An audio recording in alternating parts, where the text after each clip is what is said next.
Welcome to ASRS's Journal of Vitreoretinal Diseases Authors Forum. I'm your host, Dr. Timothy Murray, Editor-in-Chief of JVRD.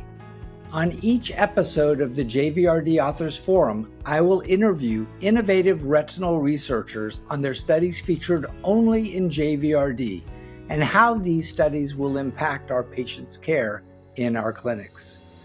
Tune in to hear directly from investigators about the clinical implications of the newest and highest quality research in the field of retina.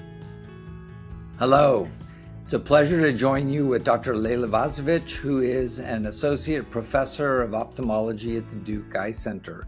She's the senior author on our article in January-February JVRD, Chronic Effects of E-Cigarette Aerosol Inhalation on Macular Perfusion, assessed using OCTA angiography. Welcome, Lejla. Thank you, Tim. It's a true pleasure to be here with you. So, Lejla, take us through your study and give us some idea of what drove you to think about this and how you set up your criteria for evaluation of your patients. As you may know, the popularity of electronic cigarettes, e-cigarettes, has increased substantially recently, especially in the last few years. And this rampant use, especially seen in teenagers and young adults. We particularly see this routinely used among college students. The idea was really born to understand what kind of effects this type of exposure may have on vasculature in general. There has been significant reports in literature noting that large vessels may kind of sclerose or undergo changes over time if patients or if people are exposed to electronic cigarettes long term. We all know that retina is very well perfused tissue, cord even more so. It's one of the most vascular tissues in our body. So the idea was really to use our routine technology that we have in clinic to assess what kind of retinal vasculature or choroidal changes we may see with patients who routinely use e-cigarettes. So, Lejla, I think at the beginning, a lot of people were hopeful that e-cigarette use would be better than standard, tobacco smoking with cigarettes or cigars. So it's interesting that, we're now talking about some of the same issues with an electronic cigarette as we would have had with a standard cigarette. Were these patients, what were they smoking? Was it a tobacco-based product? Do you know? Yeah, no, it was truly an e-cigarette, so no really tobacco exposure. But that said, we know that even with e-cigarettes, we're having effects on vasculature, and we're having a spasm, so to speak, of the vasculature over time with inhalation, and those exposures over time can cause chronic change in the large vessels, and that has been actually reported kind of cerebral vasculature with some of the MRI and MRA imaging. There has not been reports whether there's effects on smaller vasculatures, and that's what our particular question was at task, whether we could see retinal vasculature changes for those who are being exposed to chronically to e-cigarettes. And from a study perspective, I think avoiding the need for fluorescein angiography and using a non-invasive OCT angiography system, I found that a very thoughtful use of advanced technology. What drove you to that? Yeah, thank you. I think, at the time that OCTA angiography came around and really has become more of a streamlined technology we use in our clinics, we realized, gosh, we'd be interested in seeing all these reports of vasculature changes in other parts of the body. We thought it would be interested to really assess what's happening in the retina. We know that standard kind of smoking, exposure to smoke and tobacco has led to vasculature attenuation over time. And we thought maybe we would see that as well with this type of exposure too. And to our surprise, we actually didn't see any retinal vasculature changes. The really retinal vasculature density and FAZ were pretty normal among e-cigarette users as well as non-users, so our controls, so to speak. But what we did find out that we did see actually retinal thinning, especially temporal, supratemporal area and temporal area. So to speak, what you would see with, for example, sickle cell disease, other type of processes that affect vasculature over time, more likely temporal vasculature, and we tend to see thinning of retinal tissue over there. So that was interesting finding. So while we didn't see overall vessel density change, we think that there's still changes to that vasculature chronically that influence retinal thinning over time. So one of the things you did too that I'm interested in is you used in your study group 26 patients, but you used both eyes. And there's always been this concern when you're looking at both eyes of one patient, whether those are two independent eyes or one linked variable. So you guys felt comfortable that the right and left eye would be different enough to include them, or was it just that you had 26 patients and you wanted to capture as much information as possible? Yeah. Well, we really, it was really the latter. We hope to capture as much information as possible. And we, for those reasons, include both eyes in the study. It was really the 26 users that we came enrolled in the study. And I think it was helpful to really analyze both eyes.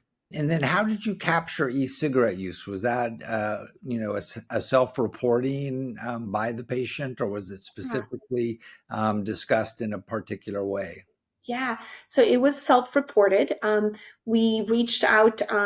This was in collaboration with our smoking cessation clinic in a primary care office, and we collaborated with them to really gain exposure or access to patients who are coming in for e-cigarette use as well, reported e-cigarette use. And then we solicited just really enrollment with the IRD approved study type of survey questionnaire, whether they would be interested in this study and they would come to the eye center for imaging.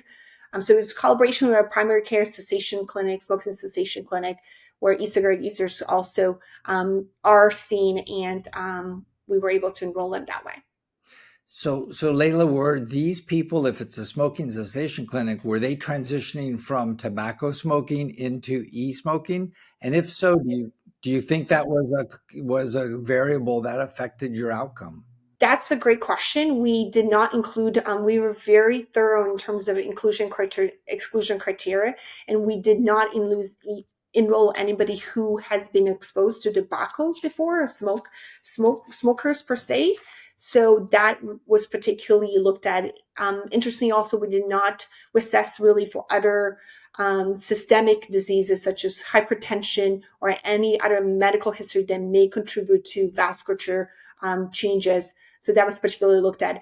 But you may see that while there's a tendency for smokers to switch to e-cigarettes as a way to potentially get off of cigarettes, there's also kind of widespread use of e-cigarettes as kind of the next frontier or next kind of cool thing to be doing, especially among young patients. And I think those also are making it to our, so to speak, smoking cessation clinics and getting help too. So also, Lejla, there's been some argument that these changes, the gross changes we see, are really temporally related to the smoking time. So were you able to assess the interval since the last e-cigarette use and your study, and did it make a difference, or was you too few patients to power that? Yeah, we actually did not have enough patients to power that. We had hoped to actually do exactly that, be exposed to um, e-cigarette and kind of measure shortly after vasculature in the retina. But the IRB was quite firm in some of the rules that we could do, and that was deemed as a no-no to kind of study it that way. So we went with those who reported chronic smoking and how often they reported it. So it's really has strict criteria how long they have been doing e-cigarette smoking, but not necessarily that they were exposed immediately and soon after imaging. So, what's interesting is you really didn't see the microvascular changes that you thought you would see, but you saw some gross retinal changes that you're suggesting may be incited by the microvascular changes that you did not see. So how do you think you're going to look at this next to better understand that? Because it does seem like this is a critical question across our population. Excellent question, because really the hope was to understand what kind of immediate changes do we see after exposure to e-cigarettes, because we are seeing in general literature that there is kind of spasm-like behavior of the vasculature and constriction of it over time. And we thought, gosh, we would see that. But I think the reason we exactly didn't see it, because that's probably happening right after somebody has been exposed to e-cigarette. And then over time, and this is completely hypothesis of ours, that these continuous kind of spasms of the vasculature lead to maybe decreased blood flow over time to certain parts of the retina, especially temporal retina, and maybe leads to this retinal thinning over time. Well, Dr. Vajzovic, thank you for joining us. I think it's a fascinating topic, and this is kind of a first step. I think you and I both believe that the eyes are sort of a window to the body, and our ability to look at these microvessels in real time is intense. And you have been a pioneer at your institution for that. So, Lejla, thank you very much for joining us tonight for our Authors Forum. Thank you. Thank you, Tim, for having me. And I really want to take the time to acknowledge the entire team, especially Arthi Punugati, who has really been spearheading the study with me. Yeah, we definitely appreciate it's a team effort, but as you know, it's a pleasure to speak to the senior author. So Lejla, thank you, and we look forward to talking to you again. Thanks for tuning in to the JVRD Authors Forum. You can watch and listen to more episodes on the ASRS YouTube channel and on popular podcast directories, including Apple Podcasts, Google Podcasts, and Spotify. Visit www.asrs.org/JVRD forum on the ASRS website to learn more. See you soon.